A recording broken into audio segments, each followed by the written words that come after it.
Martin, welcome to Bristol. I guess we'd like to start where we first met, really. I remember meeting you on a short 3-day retreat at Guy House, and then I kind of hassled you and hounded you around the globe at as many retreats I could find you at, and for the next 7 years. And 12 years later, we're here, sat in the Cube in Bristol, talking about meditation and the Dharma. And 2 years ago, I founded Southsea Sangha with your help, and I'm on the CDL program now at Guy House with you as my teacher. So for those people who don't know you as well as I do, if you could give us a synopsis of your background and how you came to be here, and what got you on the path in the first place. Well, kind of teenage angst, really. I just, 16, 17, I just had a kind of restless soul. And the idea of education pathway or career pathway or any kind of, I felt really disillusioned by that stuff. And yet I didn't know what else to do. So I was sort of just profoundly interested by the fact of being human and not knowing where to look for any answers with that.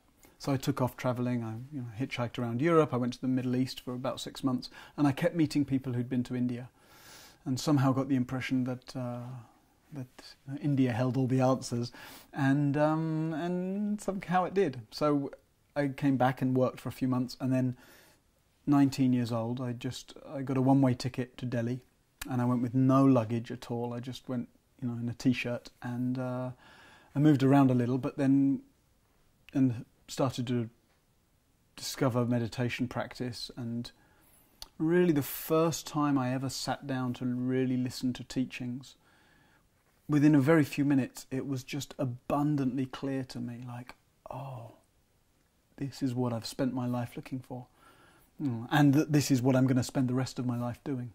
Mm-hmm. The fact that there's this whole kind of body of practices, this whole inner technology, if you like, for actually looking at consciousness, for taking this mind that's so ethereal and difficult to grasp and know what it is, and actually training it, and training the attention, and being able to look at mind and to look at my patterns and fears and neuroses and etc., and kind of work them, to bring the light of awareness to shine on them, and to actually understand the nature of what it is to be human, what it is to be conscious, what it is to live in a world, etc. And 25 years later or more, it's still that engages me. Mm. And that's that I love about this practice of being able to really explore and express our humanness. Mm.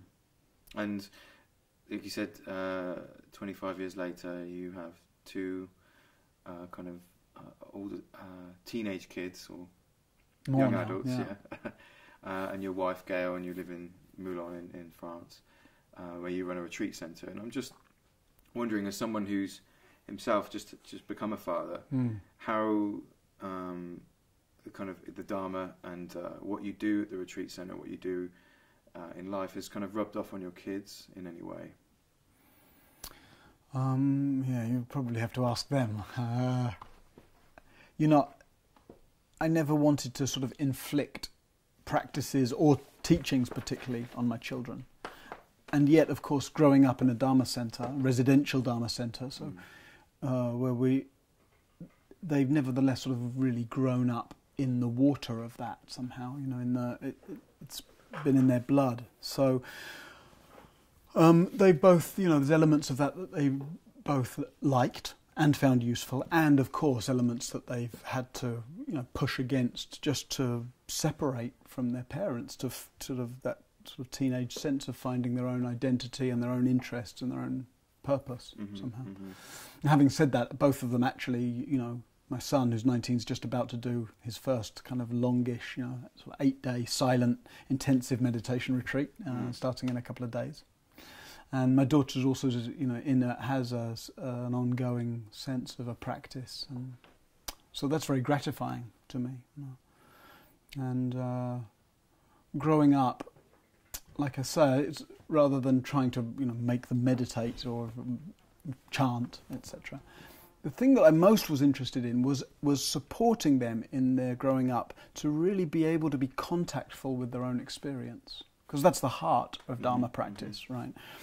And so one simple example of how we would do that, for example, we would at dinner times or meal times, we'd often just sit, the four of us, for a minute quietly, and then we would go around and just take turns to say something about just our current experience, what I'm noticing, what I'm feeling, what's happening for me right now.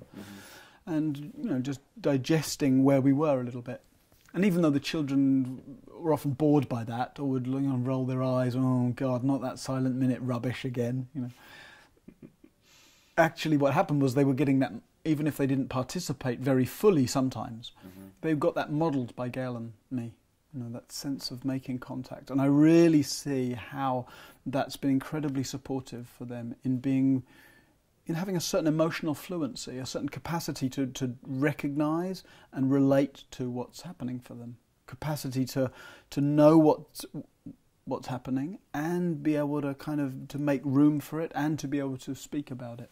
And I think that's such a core skill to be able to pass on to children in various different skillful ways. So that was just one example of how we tried to do that. Interesting. Well, I'll see how that goes with Oshan.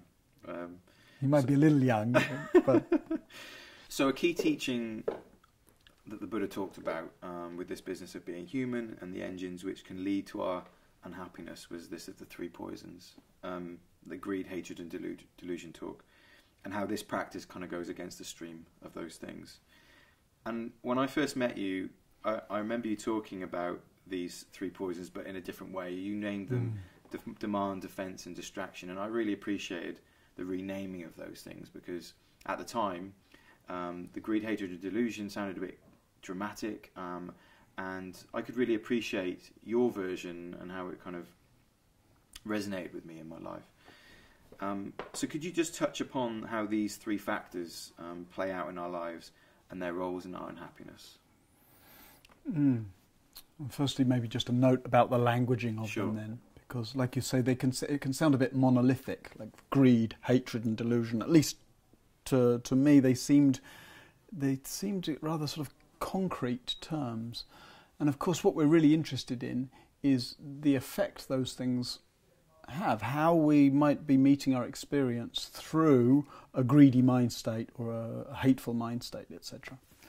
And basically, what they refer to is these three primary movements of the way we get caught up, right? So, the movement towards, the sort of fixating upon, oh, I want that.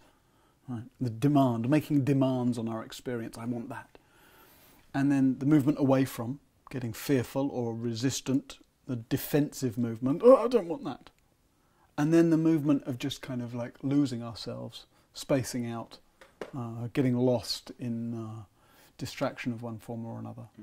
So the original name's greed, movement towards, hatred, movement away from, delusion, into the spacing out. And I wanted to speak about them, and still do, in a way that help people to really to find that sense of contraction in their own experience, so they can work on it. So it seemed to be a little unhelpful. I don't want to tell someone necessarily, oh, you're greedy and hateful and deluded. So, but to speak about it in such a way that we can recognise, oh, how do I get demanding in such a way that causes me basically to sort of seize up, to contract around experience? How do I get defensive? And it's not to pathologise those movements and make them wrong, but really to be curious, because when we're compelled by our experience, when we're contracted around our experience, it basically, I mean, energetically, it causes tensions. I mean, actually, even physically, we sort of seize up. And along with that contraction goes the sort of anxiety of, a sense of deficiency, basically. The deficiency of not having, or the deficiency of being afraid of, or the kind of the spinning, the sort of webs of vague meandering, you know, just sort of mind going on in the sort of treacle-like way that it can do. So, you know, how do those things play out? Well, they play out all the time in our lives. And so rather than sort of making ourselves feel bad by casting ourselves all greedy and hateful and deluded, you know, it's that encouragement to explore experience as it is. What happens when you want something? Nothing wrong with wanting something. We wouldn't, if no want ever arose, we'd never leave these seats, right? So, but what happens in the wanting? That's what's really enlivening and liberating, I would say, is to study these movements, to study what it is to be demanding. And is it possible to move towards what seems helpful or useful or enjoyable without the contraction of demand? Is it possible to be wise about what I don't want to be involved in and what's not helpful without the contraction of defensiveness, etc.? So that's really the spirit, which is the same spirit the Buddha's talking about there. And the languaging them is trying to kind of bring alive that spirit of exploring experience. So how do you think those three forces then have been kind of institutionalized in our lives and in this kind of globalized society? Yeah. Well, it's interesting, that the same three movements that the Buddha's talking about 2,500 years ago. And here we are in a sort of radically different social, historical, cultural setting. And one of the features of our cultural setting is that we live in a much more institutionalized, much more globalized world, and therefore one sees the way those engines, as you were calling them, those movements have become institutionalized. One sees the whole kind of consumer culture as the kind of corporatization, institutionalization, kind of greed, right? Like we kind of the playing on our tendency to get demanding, and and the way in which that runs the world in many ways, and the way in which that's running the world into a kind of pathological overconsumption of resources, a pathological reliance on getting what I want, even though we never get to the end of that. We never get to have enough to stop that, and see all the fallout of that. And then the institutionalization of defensiveness, or hatred in the original, in just the militarization of not just the nation state per se, but the kind of the ideological sense of us and them, and the demonizing of other. I mean, we see that play out just in social settings. It's huge at the moment. But the demonization of other as minority, other as refugee, other as, through colour or through religion, and all the, the very painful ways we can see that playing out. I mean, generally and, acutely in a way, since the displacement of people because of wars in the Middle East, and kind of the way the refugee crisis is reported and refugees are demonized and all of that. And then the kind of the media entertainment industry is really the institutionalization of delusion and distraction. We've become incredibly sophisticated at finding ways to distract ourselves. Yeah. And not that there's anything wrong with it. There can be great artistic expressions can come through those mediums. Sure. And yet it's interesting for us to ask ourselves, how much am I involved in that stuff because I'm interested in great artistic expression, or how much am I just losing myself?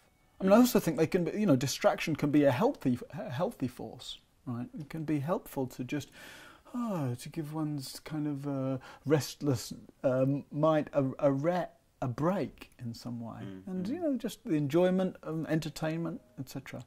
And yet we can find ourselves engaging with that more than habitually, compulsively, pathologically, in such a way that we actually find that there's no time left to be contactful with our own experience. Yeah. Something you've spoken about before, which I found quite interesting, is when you've spoken about how there's this kind of finding a balance between leaning upon the wisdom and the experience and the tradition sometimes of the kind of elders of this tradition, which we are the inheritors of. Do you think people struggle to find a balance within the Dharma of those things? It really depends. It works differently for different people. I think people tend to, just by their aptitude, fall more or less into, one or other camp. Some people, it just suit, they they find themselves more aligned with something that feels reliable, traditional. This is the way we've done it for generations, and there's a lot of goodness in that. It helps people to cultivate a certain kind of trust and faith in that. And my teacher and their teacher and their teacher, all the way back to the Buddha. You know, even if the lineage isn't necessarily that clear, but the feeling of that can be very, very inspiring and helpful for some people. And then that same feeling for others can feel kind of confining, and there's just the kind of temperament is more towards a sense of, you know, a willingness to look at things anew, look at translations anew, look at practices anew. And what's most helpful is when there's enough understanding in any given community or practice or tradition that both poles and in between are equally important. You know, if everybody, even though there's the tendency to want people to agree with me, whoever the me is, if actually everyone agreed, it would be dreadful. If everybody was down the conservative end, then things would really ossify, you know, and it would cease to be a living tradition. If everybody was up the adaptive, pioneering end, then you'd kind of, you know, it would be chaos, and people would be it would be too experimental, I would say, and you'd lose something of the depth and ground. So I go to some sort of Dharma teacher conferences where teachers meet across traditions, and what's the thing that's most rich about that is somehow a recognition that both ends and everything in between is equally important.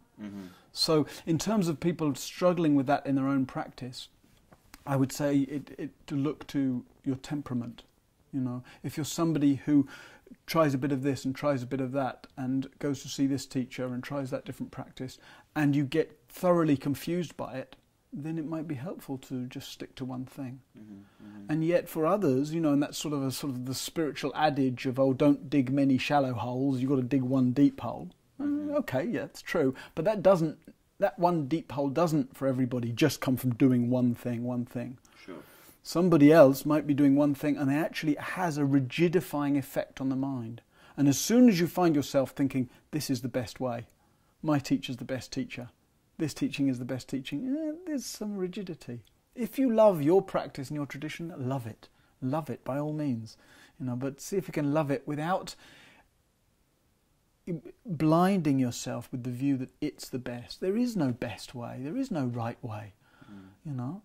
That's what's inspiring to me, that the Buddha basically found a creative response to resolving the restlessness of his own soul, if you like, could say, in that situation. And then we end up with this thing called Buddhism, as if we have to do it like the Buddha did. And, you know, remembering that the Bud means awake, right? So if what we're practicing, I find that very refreshing to remind ourselves what we're practicing is awakeism. And to really ask ourselves through our practice and through teachings, what's the creative response to these circumstances? You know, the Buddha just made it up as he was going along. I mean, he made it up very skillfully and very wisely and very clearly, etc. But in some ways, every other generation has just been doing that too, just making it up as we go along. With some, you know, just like in any field, there's always some reliance on and making good use of what I've inherited and learned, and some creativity in what works for me. And each teacher will always articulate their vision and their understanding of the Dharma in accordance with what they've learned and, most importantly, what they've discovered. That's why you get a certain freshness of voice and freshness of perspective from different teachers. So I think the challenge for us is to really respect what we've inherited and what we've learned, and to make it up ourselves as we go along. So that we have that, the kind of the goodness of an inherited lineage, and we have the aliveness, the vibrancy of really discovering for ourselves. Speaking of things that are kind of evolving, when I sat down with Noah, and we had a chat, I asked him a similar question, because he's also involved in a secular mindfulness project, MBA, and you yourself are involved in teaching and training mindfulness through the Mindfulness Institute as well. And some claim that secular mindfulness is an appropriation of Buddhist practices, but I think talking in these terms can be difficult because Buddhism only kind of became a thing once the guy died anyway. And the commentaries and traditions that kind of built up around that kind of developed as it moved from continent to country. And some say that secular mindfulness is in this tradition is just the latest iteration of it. I just wanted to ask you if you think, as someone who travels and does silent meditation retreats and also teaches mindfulness courses, do you think anything gets lost in translation? I mean, there isn't something called Buddhist mindfulness, really. There's myriad expressions of people teaching. They might say that on the poster, sure, but you could go to 10 different expressions of people teaching meditation practices and mindfulness practices in a Buddhist context, and you wouldn't find some kind of standardized view. No. And the same thing in secular mindfulness. So it's, I think part of the problem in a way is conceiving of them in those terms, and then you get sort of people who align with one or other camp feeling critical of the other camp without really necessarily really knowing it from the inside. I mean, I certainly see a lot of Buddhist criticism of this secular mindfulness, sure, often without a real understanding of what may be happening there, often with the assumption that what's happening is some kind of watered down version of Buddhism, or it's Buddhism minus the depth, or it's Buddhism minus the ethics, etc. And that may be true in some cases, but it's not true of secular mindfulness. And so it's a kind of this irony where you've got kind of traditional monastic style Buddhism looking doubtfully at lay style Buddhism and saying, oh, they've lost something. And then you've got lay style Buddhism looking at secular mindfulness and saying, oh, they've lost something. And now mindfulness has developed to the extent that you've got some forms of secular mindfulness looking at other forms and say, oh no, that's not the real, MBSR is very well established now, but I've seen plenty of that, so the people grounded in that world looking at other forms of secular mindfulness, oh no, that's not the proper mindfulness. So who has the proper mindfulness? What's important, I think, isn't the differences between those categories. What's important is that anyone who's involved in practice and teachings brings as much sincerity and as much depth and as much heart as they're able to.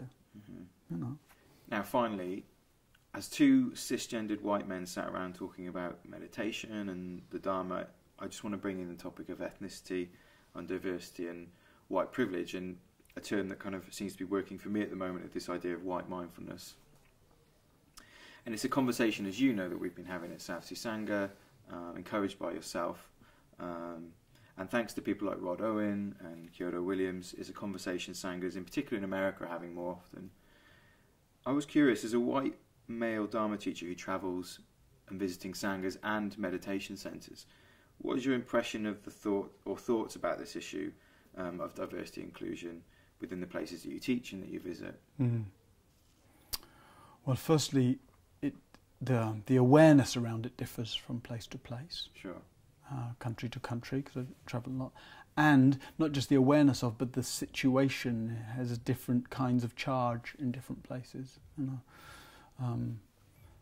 Slavery and racial segregation is a very fresh memory in the US, and that gives a different intensity to the conversation there. So, one of the things for me in that travelling around is my own practice of being as conscious as I'm able to be, as a kind of sure, of the ways in which I'm looking through a white, privileged, male, English-speaking, able-bodied, cisgendered, heterosexual viewpoint, and all the implicit ways that can inform a kind of a non-seeing or a non-sensitivity to people with a different experience in some ways. So actually all through 2015 I kind of took that on as a vow, actually, to everywhere I taught, to bring issues or questions of diversity and inclusivity into wherever I was teaching. Sure. And sometimes that means, has meant just asking a very predominantly white audience, who's here and who isn't here. or asking people, what do you notice about the demographics of who's here? And sometimes, for example, having people say, oh, there's more women than men here, yes. And then, the average age seems to be lower than it was last year, yes. And, the people are quite capable of spitting out a lot of demographics without even noticing, sure. or with noticing but having some kind of fear about naming questions of race and inclusion. So, I've felt the last few years very sort of keenly aware of a sense of responsibility as somebody in many categories of privilege, if you like, to name that. And when I'm teaching in places where there's a lot of other people in similar categories of privilege, to name that there, because often it's seen as a non-issue until now there's 4 or 5 people of non-white people in the Sangha, we need to address it. And then the question that it's an issue for those people, or that they need to address it. And it seems to me, non-white people don't need to address it so much because they know the issues, they know what it's like to feel invisible or to confront the prejudice of and the sort of systemic bias and oppression, actually, in society. So it seems to me, as a white person, often teaching white audiences, the most important conversations around inclusion and diversity are the conversations and the raising of questions among white people. And certainly that's the request, it seems, I hear very much from people of colour as well. It's like, often the case that people who already have the sort of carry the burden of being the disadvantaged or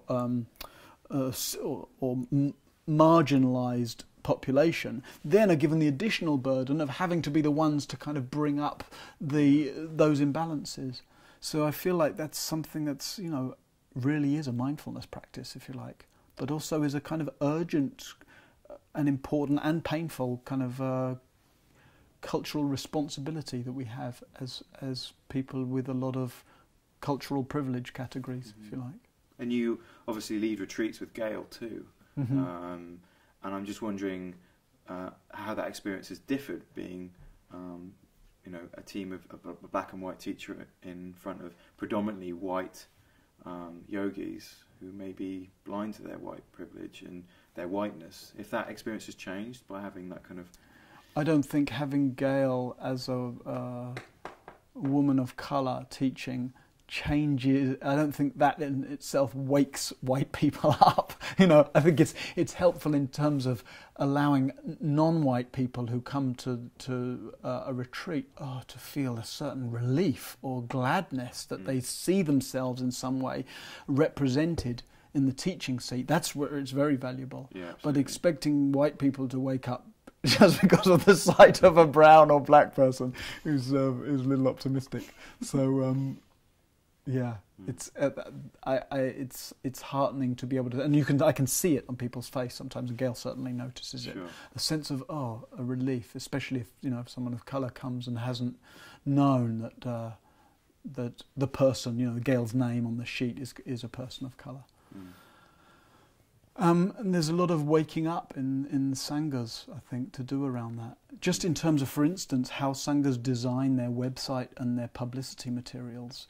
If you go to the website and it's full of very peaceful, spiritual-looking white people, then that sends a certain message to someone of a different colour that basically gives the impression, it's a white thing for white people, and there's a sense of not being welcome. So that's another thing I sort of really took on, particularly last year, just speaking, and that's how our conversation developed around that. Just speaking with different Sanghas and sort of pointing out, the sense of an encouragement to be as inclusive as possible in terms of imagery, in terms of having a very clear statement of inclusiveness, like you have on the front page of Southsea Sangha, etc. Yeah. Well, that is the end of our interview, Martin. Thank you very much for coming to Bristol and giving me some of your time to discuss the Dharma with you. Thank you very much, dude. Nice to sit down with you a little bit.